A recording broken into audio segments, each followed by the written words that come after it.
اور آج ہمارے ناظرین جب یہ پروگرام دیکھیں گے تو پھر ان کو اندازہ ہوگا کہ بھائی ایک بھی پروگرام مس کرنے والا نہیں ہے، کیونکہ حضرت پورا رمضان رحمت رمضان نشریات ہمارے ساتھ ہوں گے. یعنی ہم نے پوری ایک سیریز حضرت کے ساتھ الحمدللہ کرنی ہے، تو آپ ہمارے ساتھ ہی رہیے گا. اور ساتھ اس انداز سے صرف نہیں دینا کہ آپ نے پروگرام دیکھنا ہے اور سیکھنا ہے، بلکہ لوگوں تک بھی اس پیغام کو پہنچانا ہے. اس لنک کو آپ نے ضرور لوگوں تک پہنچانا ہے، تاکہ لوگ جتنا قرآن سے جڑیں گے انشاءاللہ دنیا بھی بہتر ہو جائے گی اور آخرت بھی بہتر ہو جائے گی. دنیا میں بے شمار کتابیں ہیں اور ہر کتاب کے کئی فائدے ہیں، لیکن قرآن مجید کائنات کی سب سے بہترین کتاب ہے. قرآن کریم رشد و ہدایت کا بے مثال ابدی سرچشمہ ہے. اور کیوں نہ ہو، آخر قرآن کی دنیا ہے ہی اس قدر وسیع اور اثر انگیز کہ جو اس کی ڈیپتھ میں جاتا ہے، جو بھی اس کی ڈیپتھ میں جاتا ہے، اس کے دامن میں جہاں کی ساری بھلائیاں آ جاتی ہیں. ناظرین کرام، قرآن پاک بندہ مومن کی روح، اس کی جان اور اس کا ایمان ہے.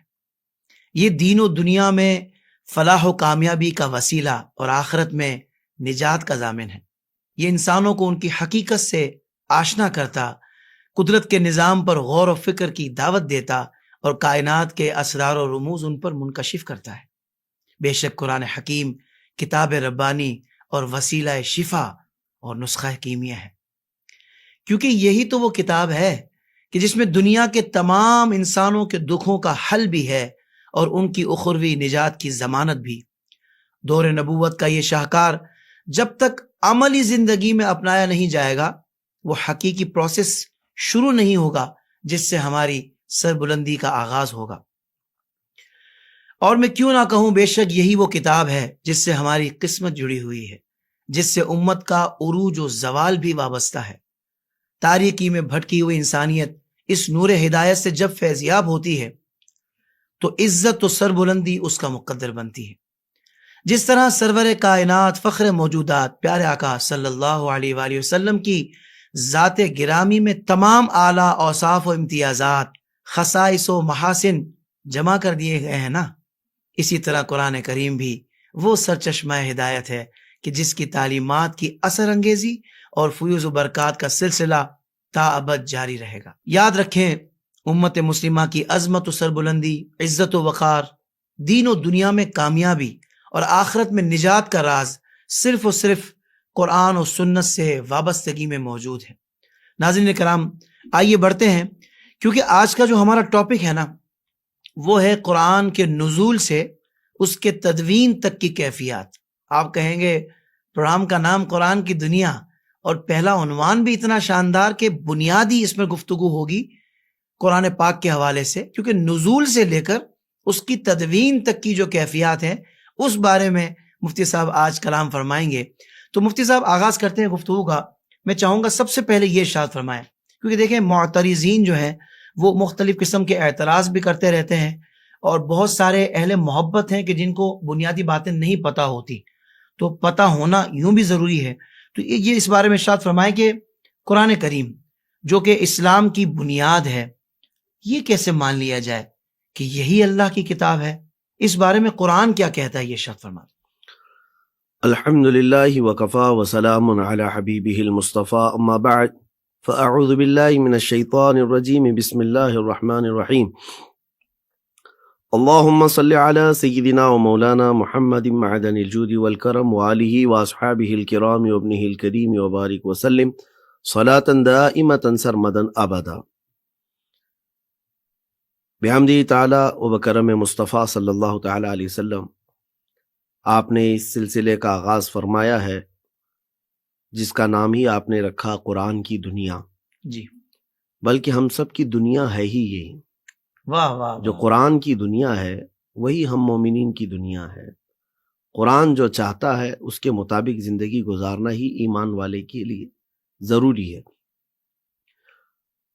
اب چونکہ آپ نے اس سلسلے کا آغاز فرمایا تو ابتداءً جو ہے لوگوں کو، ناظرین کو یہ چاہیے کہ قرآن کے متعلق تھوڑی معلومات تو حاصل کر لیں. سبحان اللہ. اور سچ کہہ رہے ہیں آپ کے معترضین جو ہے الگ الگ انداز میں اعتراضات لا رہے ہیں، جبکہ یہ ان کے پرانے اعتراضات ہی ہیں. لیکن وہ کتابوں میں موجود ہیں اور علماء اسلام نے اس کے شافی و وافی جوابات بھی عطا کیے ہیں. چونکہ سوشل میڈیا کا زمانہ ہے، ہمارے نوجوان کتابوں کو دیکھتے نہیں اور جو نیٹ پر آیا ہے اور جو سوشل سائٹس پر آیا ہے اسی کو وہ سب کچھ سمجھ جاتے ہیں. جی. اسی لیے ان کے پھیلائے ہوئے پروپیگنڈوں سے متاثر ہو جاتے ہیں اور سوچتے ہیں اس کا جواب کیا ہوگا. تو ہم اب ان سب کے جوابات لے کر کے سوشل میڈیا پر بھی آئے ہیں. جہاں سے تم سیند مارنے کی کوشش کرو گے قرآن یا ذات رسول پر، ہم وہاں آ کر کے تمہیں جواب دیں گے. کیا بات ہے مفتی صاحب، سبحان یہی اللہ. وجہ ہے کہ اس میدان کو ہم لوگوں نے منتخب کیا ہے. واہ واہ واہ. بہرحال قرآن پاک اللہ رب العزت کی وہ کتاب جس میں شک کی گنجائش نہیں، جس کی شروعات ہی ہوتی ہے الف لام میم ذالک الکتاب لا ریب فیہ. یہ وہ عظمت والی کتاب جس میں شک کی گنجائش نہیں. دیکھیں اب یہاں پر ایمان والوں کے لیے تو بات صحیح ہے کہ وہ پہلے سے ایمان لایا ہوا ہے بندہ، اور وہ قرآن پاک میں رائے کے دانے کے برابر بھی شک نہیں کرتا. اللہ کی کتاب ہے. اب آپ چونکہ سوال آپ کا یہ ہے کہ اللہ کی ہی کتاب ہے کیسے مانا جائے، تو پھر اس کے لیے قرآن کے چیلنجز جو قرآن نے خود اپنے اندر رکھے ہیں، واہ واہ، وہ ایسا نہیں ہے کہ اس زمانے کے لیے تھے، آج تک چل رہے ہیں. جیسے قرآن پاک میں رب تبارک و تعالیٰ نے فرمایا قُلْ لَئِنِ اجْتَمَعَتِ الْإِنسُ وَالْجِنُّ عَلَىٰ أَن يَأْتُوا بِمِثْلِ هَٰذَا الْقُرْآنِ لَا يَأْتُونَ بِمِثْلِهِ وَلَوْ كَانَ بَعْضُهُمْ لِبَعْضٍ ظَهِيرًا. محبوب آپ فرما دیں کہ اگر سارے انسان جمع ہو جائیں اور سارے جنات جمع ہو جائیں اور ایک دوسرے کی مدد کریں، اس طرح کا قرآن لانا چاہیں تو لا نہیں سکیں گے. واہ واہ واہ واہ واہ. یہ 15ویں پارے کی آیت ہے. تو رب تبارک و تعالیٰ نے جب یہ فرمایا، قرآن کی یہ آیت موجود ہے، تو یہ چیلنج ہے قرآن کا کہ اگر واقعی تم یہ کہتے ہو کہ اس طرح کی کتاب تو انسانوں کی بنائی ہوئی ہو سکتی ہے، تو لاؤ پھر اس طرح کی کتاب. یہ تو کلام ربانی کی بات ہوئی، لا نہیں سکو گے. اور رب تبارک و تعالیٰ نے اس کے بعد پھر تخفیف فرمائی، ارشاد فرمایا فَأْتُوا بِعَشْرِ سُوَرٍ مِثْلِهِ. اس کے مثل جو ہے 10 صورتیں تو لے آؤ. اس کے بعد پھر ہوا قُلْ فَأْتُوا بِسُورَةٍ مِثْلِهِ، کہ اس کے مثل جو ہے نا ایک سورہ تو لے کے آؤ. تخفیف ہوتی گئی. یہ چیلنجز ہیں قرآن پاک کے. اور پھر اللہ تعالیٰ نے یہ بھی فرمایا وَإِن كُنتُمْ فِي رَيْبٍ مِّمَّا نَزَّلْنَا عَلَىٰ عَبْدِنَا فَأْتُوا بِسُورَةٍ مِّن مِّثْلِهِ. ایک سورہ اس کے مطابق لے آؤ اگر تم شک کرتے ہو ہمارے بندے پر اتاری ہوئی، بندے خاص یعنی رسول پاک صلی اللہ علیہ وسلم پر اتاری ہوئی اس کتاب میں تمہیں شک ہے تو لاؤ اس طرح کی ایک سورہ. اب میں آپ کو بتاتا ہوں کن لوگوں کو یہ چیلنج کیا جا رہا ہے. وہ عرب جو فصاحت و بلاغت میں ان کا یہ کمال بات تھا، سب واہ واہ واہ، کیونکہ لٹریچر سے تعلق رکھنے والی چیز ہے. بہت اچھے، واہ واہ واہ. تو اس زمانے کے جو عرب دان تھے وہ آج کے عربیوں سے کئی درجے اوپر پہنچے ہوئے ہیں. آج کے جتنے بھی عرب ہوں گے یہ اپنی زبان کو صحیح یا غلط پہچاننے کے معیار کے لیے انہی پرانے شعراء کا ہی واسطہ لینا ہوگا. ان کو بالکل صحیح، انہی کا ریفرنس دینا ہوگا کہ فلاں نے یہ استعمال کیا تھا تو یہ عربی کی فصیح چیز ہے. تو اس زمانے کے شعراء اور اس زمانے کے فصحاء بلغاء کو یہ چیلنج ہو رہا ہے. لیکن آپ بتائیں کہ ان لوگوں کے پاس جنگیں لڑنے کے لیے بڑا ہتھیار جمع کرنا اور لوگوں کی فوج جمع کرنا، اس سب کے لیے وقت تھا، تو پھر قرآن کے جمع کرنے کے لیے کیوں نہیں وہ سیریس ہوئے؟ جیسے مشہور بات ہے کہ اس وقت خانہ کعبہ پر جو ہے مشہور شاعروں کی اشعار لکھ کر کے لٹکائے جاتے تھے، اور جس کا سب سے اچھا ہوتا اس کا شعر خانہ کعبہ کے دروازے پر لگایا جاتا. صحیح. اور جب اس سے بھی اچھا آ جائے تب پھر جو ہے نا وہ پہلے والے کو نکال دیا جاتا، اب اس کو لٹکایا جاتا تھا. اچھا. تو یہ اعزاز تھا ان شاعروں کا کہ ہمارا لکھا ہوا کلام جو ہے خانہ کعبہ پر لٹکا ہوا ہے. تو پھر یہ شعراء جاہلی جب لگاتے تھے تو ایک مرتبہ ایسا ہوا رسول پاک صلی اللہ تعالی علیہ وسلم نے سورہ کوثر کی 3 آیتیں انا اعطیناک الکوثر فصل لربک وانحر ان شانئک هو الابتر یہ لکھوائی اور پھر اس کو خانہ کعبہ کے پاس لٹکایا. اب ظاہر سی بات ہے اس سے بہتر کلام ہوگا تو اس کو ہٹایا جائے گا اور دوسرا شعر لایا جائے گا. اب جب خانہ کعبہ پر یہ کلام لگایا گیا تو سب ارد گرد جمع ہوئے اور کلام کی معنویت وہ عرب سمجھ سکتے ہیں. کیا بات ہے، واہ واہ. آج کے زمانے میں اس کو ایکسپلین کرنا بھی ہمارے لیے مشکل ہے، کیونکہ عربی زبان کی وسعت وہ عرب کا فصیح آدمی سمجھ سکتا ہے، کتنی گہرائی ہے، کتنی گیرائی ہے اس کے اندر. واہ واہ واہ. تو اب شعراء بھی، ادبا بھی، فصحاء بلغاء سب آتے تھے اور دیکھتے تھے اس کلام کو، اور پھر ان لوگوں نے کہا کہ یہ محمد عربی صلی اللہ تعالی علیہ وسلم کا یہ لکھا ہوا کلام یہ تو اثر کر جائے گا سارے لوگوں کو. تو سب جمع ہو کر کے ایک بہت بڑے شاعر کو لے آئے جس کے فی البدی شعر کہنے میں کوئی مثل نہیں تھا، اس کو لے آیا اور کہا کہ دیکھو آپ کو تو جواب لکھنا ہوگا. تو وہ آیا اور آ کر کے پڑھا اس نے کہ یہ 3 آیتیں یہاں پر لکھ کر لگائی گئی ہیں، انا اعطیناک الکوثر فصلی لربک وانحر ان شانئک هو الابتر. اس کے بعد اس نے کہا میں بھی جواب لکھتا ہوں، اور اس نے ایک ٹکڑا لیا، پارچہ لیا، اور اس پہ لکھا ما ھذا کلام البشر. او ہو اسی کے وزن پر اس نے فصلی لربک وانحر ان شانئک هو الابتر، نیچے لکھتا ہے ما ھذا کلام البشر. اللہ اکبر. یہ بشر کا کلام ہو ہی نہیں سکتا. کیا بات ہے مفتی صاحب، سبحان اللہ سبحان تو اللہ. میں یہ کہہ رہا ہوں اس رونگٹے زمانے کھڑے ہو میں گئے آپ کی بات سن جن کر. لوگوں کو اللہ. چیلنج کیا گیا تھا ان لوگوں نے تسلیم کیا کہ بشر کا کلام نہیں ہو سکتا، یہ کیا اللہ کا بات. کلام واہ ہے، واہ واہ واہ واہ. یہ اللہ کا کلام ہے. جن لوگوں نے یہ بھی کہا کہ جادوگری ہے، سحر ہے، کہانت ہے، یہ تو صرف حسد و عناد میں کہتے تھے. ولید بن مغیرہ کٹر دشمن رسول ہے، حضور پاک صلی اللہ تعالی علیہ وسلم کی ہرزہ سرائی کرنے والا گستاخ. لیکن جانتے ہیں اس کے الفاظ قرآن کے متعلق کیا ہے؟ اس کو تنہائی میں جب پوچھا گیا تو کہتا ہے کہ ایسی شیرینی میں نے آج تک کسی کے کلام میں دیکھی نہیں، ہائے ہائے ہائے. ایسی مٹھاس کسی کلام میں نے دیکھی ہی نہیں. وہ دلوں کو کھینچ لیتا ہے کلام جب محمد صلی اللہ علیہ وسلم تلاوت کرتے ہیں. سبحان اللہ. یعنی تنہائی میں ان کفار کا یہ بھی ماننا تھا کہ اس کلام کے اندر کوئی تو ایسی خاصیت ہے تو جو ان کے دلوں کو کھینچ لیتی ہے. ایک مرتبہ ابو جہل جو ہے وہ چھپ کر کے حضور پاک صلی اللہ تعالیٰ علیہ وسلم کے قرآن کی تلاوت سن رہا تھا. تو حضرت عمر رضی اللہ تعالیٰ عنہ چونکہ وہ بھانجے لگتے ہیں ابو جہل کے رشتے میں، تو انہوں نے دیکھ لیا، کہا کہ یہ کیا کر رہے ہیں، پیچھے سے جا کر کے پکڑ لیا اور کہا کہ کیا سن رہے ہو؟ قرآن پاک، باہر اتنی بڑی دشمنی ہے. تو اس نے کہا ہاں تنہائی میں سن رہا ہوں اس لیے کہ اس کلام کے اندر جو جاذبیت ہے، کھچاؤ ہے، میں نے عرب میں ایسا کلام دیکھا نہیں ہے. واہ واہ واہ واہ. لیکن پھر ایمان کیوں نہیں لاتے؟ ناک کا مسئلہ ہے. یعنی یہ ہے کہ اگر ایمان لے آئے تو اتنے دنوں تک جو دشمنی کیا ہے تو وہ لوگ کیا کہیں گے، یہ والا جو مسئلہ ہے نا وہ آج بھی موجود ہے کچھ غیر مسلمین کے لیے جو ہدایت کے قریب نہیں آتے، صرف اس بات کو سوچ کر کے کہ کیا کہیں گے لوگ. لوگوں کے متعلق سوچ سوچ کر کے کئی لوگ اصلاح کے راستے پر بھی نہیں آتے. اللہ. یہ بہت بری کیفیت ہے جو شیطان ڈالتا ہے. اصلاح کے راستے پر بھی نہیں آتے. بہرحال قرآن چونکہ اللہ تبارک و تعالیٰ کی کتاب ہے تو یہ اس زمانے میں بھی ایسی محکم تھی اور آج بھی. چلے اس زمانے میں شعراء ادبا وہ نہیں کر سکے، اگرچہ ایک مشہور واقعہ یہ بھی ملتا ہے، لگے ہاتھوں میں آپ کو یہ سنا دیتا ہوں کہ مکہ والے بڑے پریشان رہے کہ چیلنج پر چیلنج ہے قرآن کا کہ اس طرح کی ایک کتاب لے آؤ، اس طرح کی 10 سورتیں لے آؤ، اس طرح کی 10 آیتیں لے آؤ، ایک طرح کی سورے لے آؤ، لا نہیں پا رہے ہیں. جبکہ ان کے جو لکھے ہوئے مکہ کے قصائد ہیں نا عربی میں وہ اتنے زیادہ ہیں کہ ان کا احاطہ مشکل ہے. ان کے جو دیوان ہیں، ارے وہاں ایک آدمی کسی کا انتقال ہو جاتا تو وہ اشعار اتنے پڑھے جاتے کہ 2 سال تک روتے تھے لوگ ان کے اشعار پر.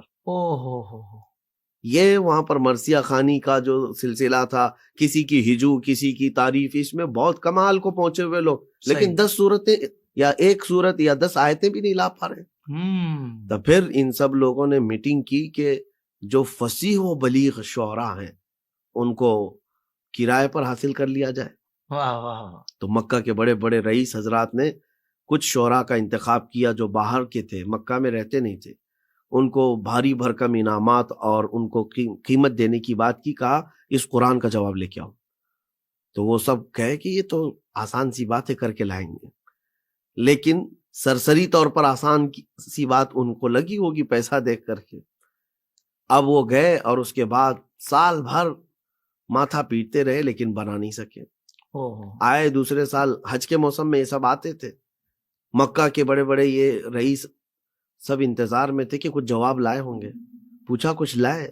ان سبوں نے کہا کہ نہیں، وقت بیت گیا، کچھ لا نہ سکے، کچھ پیسہ اور دو ہمیں، اگلے سال لے کے آ جائیں گے، جواب لے آئیں گے. تو اور پیسہ لے کر کے گئے. پورا سال گزر گیا، پھر بھی جواب نہیں بنا پائے. لیکن کچھ ایسے الفاظ ڈھونڈ کر کے لائے جن کو عرب کے درمیان انہوں نے یہ سمجھا کہ یہ فصیح جملے نہیں ہیں، فصاحت سے گھرے ہوئے ہیں، لٹریچر کی لغت نہیں ہے، یہ صحیح، اصطلاحات نہیں ہیں. 4 جملے وہ ڈھونڈ کر کے لائے قرآن پاک سے، 4 کلمے، جملے بھی نہیں. تو انہوں نے کہا کہ یہی بہت ہے، اب اتنا ہی بتا دیا جائے کہ قرآن فصیح نہیں ہے تو عرب اس کو قبول بھی نہیں کریں گے. جو فصاحت سے گرا ہوا کلام ہے وہ اس کو ایکسیپٹ نہیں کیا جائے گا، کیونکہ دعویٰ تو یہ ہے کہ قرآن کے برابر کی فصاحت کسی کے پاس نہیں ہوگی. تو اب یہ شعراء اگلے سال آئے، یہ سارے مالدار ان کے انتظار میں تھے. پوچھا کچھ لائے؟ تو انہوں نے کہا جواب تو نہیں لا سکے، لیکن 4 غلطیاں لے کے آئے ہیں جو فصاحت سے گری ہوئی ہیں. یہ لٹریچر سے تعلق نہیں رکھتے یہ کلمے، اور یہ قرآن میں آئے ہوئے ہیں. تو اب توجہ چاہتا ہوں میں. پوچھا ان لوگوں نے چلو ٹھیک ہے اتنا تو کر کے لائے ہو، وہ بتاؤ تو صحیح کیا ہے. تو ان شعراء نے کہا ایک لفظ ہے حضوا. یہ الفاظ بھی یاد رکھنا چاہیے ناظرین کو، کیونکہ یہ واقعہ بھی جو ہے نا بڑا انٹرسٹنگ ہے. حضوا یہ مذاق کو کہتے ہیں عربی میں، لیکن حضوا کا استعمال عرب لوگ نہیں کرتے، استہزاء کہتے ہیں. صحیح، استہزاء ہوتا ہے. حضوا کیا چیز ہے؟ تو انہوں نے کہا یہ تو ایک نیا لفظ دکھتا ہے، عرب اس کا استعمال نہیں کرتے، عربوں میں استعمال نہیں ہے، تو یہ فصاحت سے گری ہوئی چیز ہے. اس کے بعد پھر جو ہے دوسرا لفظ انہوں نے کہا کہ اس میں آیا ہے کبار. کبار جو ہے نا یہ بڑی عمر والے کو کہتے ہیں، اور اصل میں استعمال ہے کبیر. عربی کی لغت میں، عربی کی زبان میں کبیر استعمال ہے. یہ قرآن میں جو ہے نا کبار آیا ہے، تو یہ وَمَكَرُوا مَكْرًا كُبَّارًا قرآن پاک میں یہ بھی ہے. تو انہوں نے کہا یہ فصاحت سے گرا ہوا ہے. 2 کلمے ہو گئے، حضوا، کبار. اچھا، اور آگے چل کر کے وہ کہتے ہیں اور 2 کلمے آئے ہیں لَشَيْءٌ عُجَاب. عجاب، ہاں، لَشَيْءٌ لِشَيْءٍ ہو سکتا ہے قاعدے کے اعتبار سے، گرامر کے اعتبار سے، لیکن یہاں پر لَشَيْءٌ عُجَاب کہا گیا. عجاب نہیں ہوتا، عجیب ہوتا ہے، یعنی کوئی بہت تعجب والی بات ہو، عجیب ہے. لیکن یہاں عجاب کا استعمال ہوا ہے جو کہ عرب استعمال نہیں کرتے. تو مکہ کے جتنے سیٹھ تھے کہا یہ بھی تو بڑی بات ہے، چلو اتنا تو لے آئے وہ 2 سال میں. قرآن کے اندر یہ چیزیں ہیں، ٹھیک ہے. یہ اس زمانے کی بات کر رہا ہوں جس میں قرآن مسلسل چیلنج دے رہا ہے. صحیح. اب یہ ساری چیزیں لے کر کے گئے کہ اب جاتے ہیں محمد صلی اللہ علیہ وسلم کے پاس اور کہتے ہیں کہ تمہاری یہ جو پیش کی جانے والی کتاب ہے یہ تو فصاحت سے گری ہوئی ہے، اور آپ کہتے ہو اللہ کا کلام ہے. تو یہ سب چیزیں لے کر کے حضور کے پاس آئے، کہا کہ ہم آپ کے کلام سے کچھ غلطیاں لے کر کے آئے ہیں جو فصاحت سے گری ہوئی ہیں، ان کا فصاحت سے تعلق نہیں ہے. حضور پاک صلی اللہ علیہ وسلم نے ان کے کلمے سنے ہی نہیں، کیا ہے کیا نہیں ہے. کہا کہ ٹھیک ہے لے آئے ہو تو اب فیصلہ بھی تو ہوگا نا، فصاحت سے تعلق ہے یا نہیں ہے. اس کے لیے میں ایک طرف ہوں اور تم ایک طرف ہو. ایسا کرو کہ جو عرب کا سب سے زیادہ فصیح انسان ہوگا اس کو آپ لے کے آؤ فیصلے کے لیے.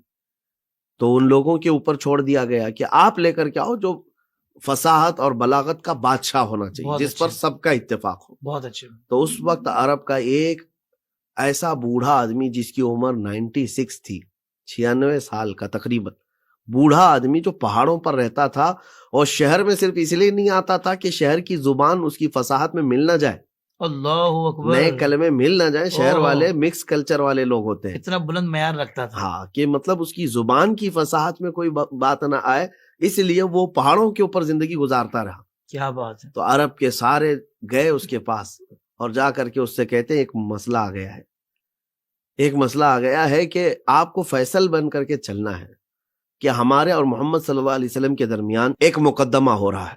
انہوں نے الفاظ تو نہیں کہے، لیکن یہ کہا کہ کچھ فصاحت اور بلاغت کے متعلق آپ کو فیصلہ دینا ہے. بوڑھا چل پڑا کہ چلو ٹھیک ہے، فیصل کی حیثیت سے جانا ہے، میں آ رہا ہوں. جب وہ اس بوڑھے آدمی کو منا کر کے لے کر کے آئے حضور پاک صلی اللہ علیہ وسلم کے پاس، اس وقت نبی پاک صلی اللہ تعالیٰ علیہ وسلم جلوہ فرما ہے. لوگوں نے کہا کہ صاحب آئے ہیں اور فیصل کی حیثیت سے آئے ہیں. حضور نے دیکھا تو آپ بیٹھے رہے. بوڑھے کی عمر 96 اور 96 سال کا، اس کے لیے کوئی آپ نے وہ نہیں دکھایا. وہ آ کر کے دیکھا حضور صلی اللہ علیہ وسلم بیٹھے ہوئے ہیں تو وہ بھی آ کر کے بغل میں بیٹھ گیا. جیسے ہی وہ بیٹھا حضور کھڑے ہو گئے. حضور پاک صلی اللہ علیہ وسلم کھڑے ہو گئے تو پھر وہ بھی گھبرا کر پھر وہ بھی کھڑا ہو گیا. حضور پھر بیٹھ گئے, پھر وہ بھی بیٹھ گیا. ایک 96 سال کے بوڑھے کو اٹھک بیٹھک کرانا آسان بات تو ہے نہیں. اور پھر بیٹھ گیا تو حضور نے فرمایا یہاں نہیں, ادھر آئی جائیں. تو اس کو سامنے بلایا. پھر اس کے بعد وہ سامنے بیٹھ ہی رہا تھا کہ حضور نے فرمایا نہیں, ادھر ہی صحیح ہے, ادھر بیٹھ جائیں.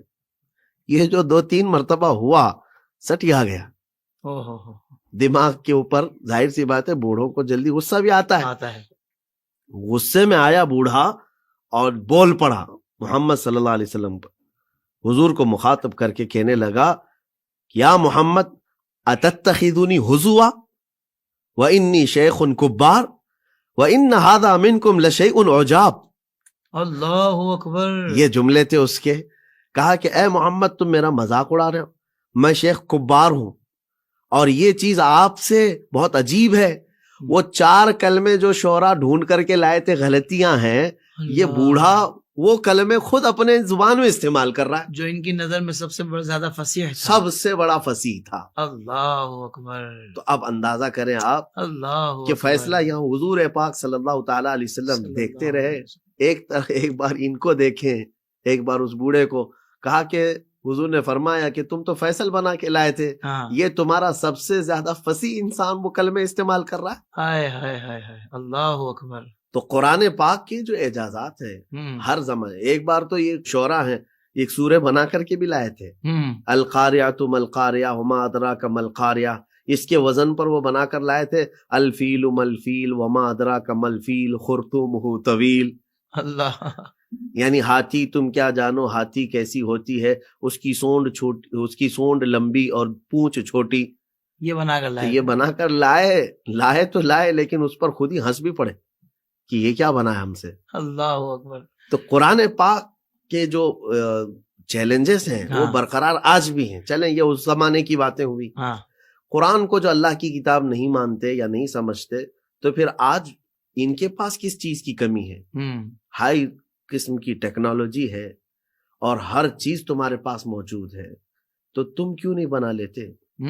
اچھا ابھی کی بات میں بتاؤں, ابھی ایک آرٹیفیشیل انٹیلیجنس جو یہ سائٹ آئی ہوئی ہے چیٹ جی بی ٹی, جی اس پر بھی یہ چیز پوچھی گئی تھی کہ قرآن پاک, کیونکہ وہ ہر چیز دے دیتا ہے نا بنا کر کے, تو آج آپ اس پر بھی لکھ کر کے دیکھیں کہ چیٹ جی بی ٹی کیا جواب دیتا ہے. وہ یہی کہتا ہے کہ مطلب اس کی مثل جو ہے ہم کتاب نہیں بنا سکتے. واہ واہ واہ واہ واہ, یہ اس زمانے کی بات میں کہہ رہا ہوں. کیا بات ہے مفتی صاحب, جدید ریسرچ بھی بتا دیا آپ نے. بالکل, اور میں کہتا ہوں اس کے بعد آنے والوں کے لیے بھی چیلنج ہے, قیامت تک کے لیے چیلنج ہے. اس کے مثل کتاب نہیں لا سکو گے, ایک آیت نہیں لا سکتے, نہیں لا سکیں گے. اللہ. اور بعض ملحد اس بات کو کیا سمجھتے ہیں جو ایتھیسٹ ہیں, کون سی کمال کی بات ہے, کون سی بڑی بات ہے, ایسی کتابیں تو کچھ جگہ بنی ہوئی ہیں, بنی ہیں تو ان کا وجود کہاں ہے؟ ہاں, اگر تم نے بنایا بھی ہے تو ان کا وجود کہاں ہے؟ وہ ان میں موجود جو مشمولات ہیں, مضامین ہیں, پھر اس پر بھی دیکھیں گے, تفتیش کریں گے. اور قرآن جو ہے نا 1400 سال سے سورج کی طرح چمک رہا ہے. بھونکنے والے بھونکتے بھی رہے اور اعتراضات کرنے والے کرتے بھی رہے, قرآن کی چمک میں کچھ فرق نہیں آیا. سبحان اللہ سبحان اللہ. اور دوسری اس کی سب سے بڑی بات یہ ہے کہ یہ محفوظ کتاب ہے, ایسی محفوظ کتاب کہ اس کی کوئی آیت آج تک بدل نہیں سکا. اب یہاں سورتیں تو بہت دور کی بات ہے, آیتیں کوئی نہیں بدل سکا. جو قرآن پاک جس طرح سے حضور پاک صلی اللہ علیہ وسلم پر اترا تھا اسی انداز سے آج تک یہ قرآن موجود ہے. اللہ سبحان اللہ. اچھا, آخر میں آپ کے اس سوال کے جواب کے آخر میں یہ عرض کروں گا, ہمارے نوجوانوں کے لیے سب سے بڑی چیز جو فخر کرنے کی ہے, دیکھیں کچھ معجزات حضور پاک صلی اللہ علیہ وسلم کے ہیں, جیسے آپ کے لیے اور میرے لیے اور ایمان والوں کے لیے بالکل یقینی ہے. حضور نے چاند کے ٹکڑے کیے, حضور نے سورج کو پلٹایا, نبی پاک صلی اللہ علیہ وسلم کے انگلیوں کے درمیان سے پانی کے چشمے جاری ہوئے. یہ ساری باتیں ہیں. ہو سکتا ہے ایک اجنبی جو ہے اس کو کہے تمہاری کہانیاں ہیں یہ, وہ کہے ہم یقین کرتے ہیں, لیکن سامنے والے کے منہ پر مارنے کے لیے سب سے بڑا چیلنج قرآن پاک ہے. یہ تو موجود ہے ابھی آج بھی.